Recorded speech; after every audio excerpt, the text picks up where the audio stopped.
Hi, it's Dawn H. Jones here, your HR Wise Guide. I want to talk to those of you who are in a disciplinary process and you may be on the verge of making some rash decisions. Now, perhaps you've already made up your mind you're going to lose your job, or you want to resign during the process, or it could be you are facing a hearing that you are not prepared for, or you feel you can't face the hearing. I want you to slow down if any of that resonates with you. Take a deep breath and commit to not making a rash decision for at least the next several minutes. Let's look at each of these scenarios in turn. Scenario 1. Now, say you've already decided that you will lose your job. Now, I can't promise you the outcome of your process, but I will say this. If you've decided that already that you're going to lose your job, you can replace that thinking with, I can take action to participate in the process and speak up for myself. Until you make that quality decision, you will remain in that state of mind that says, I've already lost my job.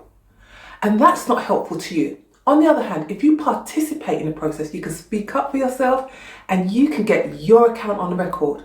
You can make representations, and I'll give you some tips to help you with that shortly and include them in your free download this week.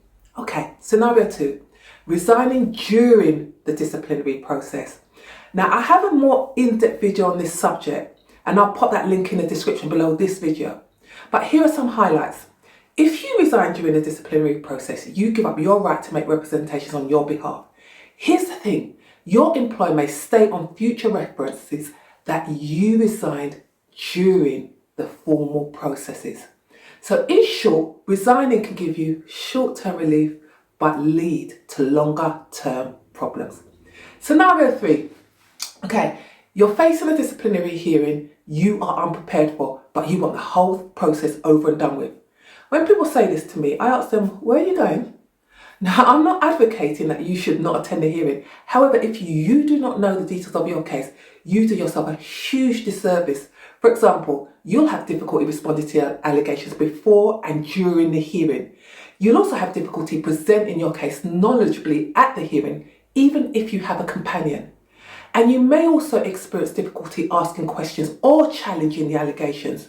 And ultimately, your job may be on the line, so you can't afford to attend a hearing unprepared, no matter how much you want it over and done with.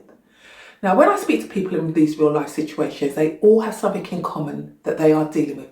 They are labouring under tremendous pressure, stress and fear, which hinders their ability to think clearly, let alone make sound decisions. And typically, I will listen to the details of their case, advise them on time-sensitive actions, and outline clear and concise to-do actions. Even though they are under pressure, they execute those actions well. Why? Because they have a guide.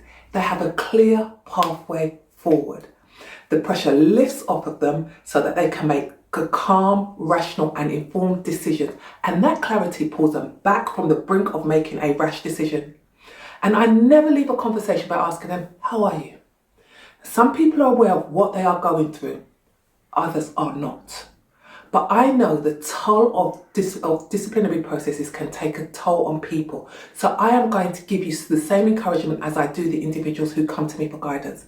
That is, consider making an appointment to see your GP. Ask your line manager to refer you to occupational health to assess your well-being. Okay? Contact your employer's employee assistance program if they have one and request their counselling services. Remember, you're not alone in this. There's often a wealth of wellbeing advice available, and other services with the employee assistance scheme include legal and financial advice if you want it. Now, if you are in a disciplinary process and want to resign, pause for a moment. This is not a decision you should rush. Get the information you need on the facts of your case to make an informed decision and get support for your health and well-being. Now, one test of a sound decision is, will my future self thank me for this decision? The bottom line is to slow down and avoid the temptation of making a rash decision. Remember, it's okay to take a step back and consider the long-term implications of your actions. Now, if you want my help, I'll include the link to my HR Wise One Clarity Call service in the description below this video. Now, one of my clients used this service when she wanted to resign. It gave her the clarity and the support she needed to make the right decision.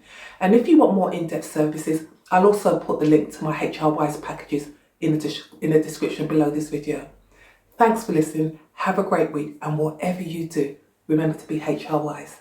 There's help and there's support for you if you need it. Bye bye.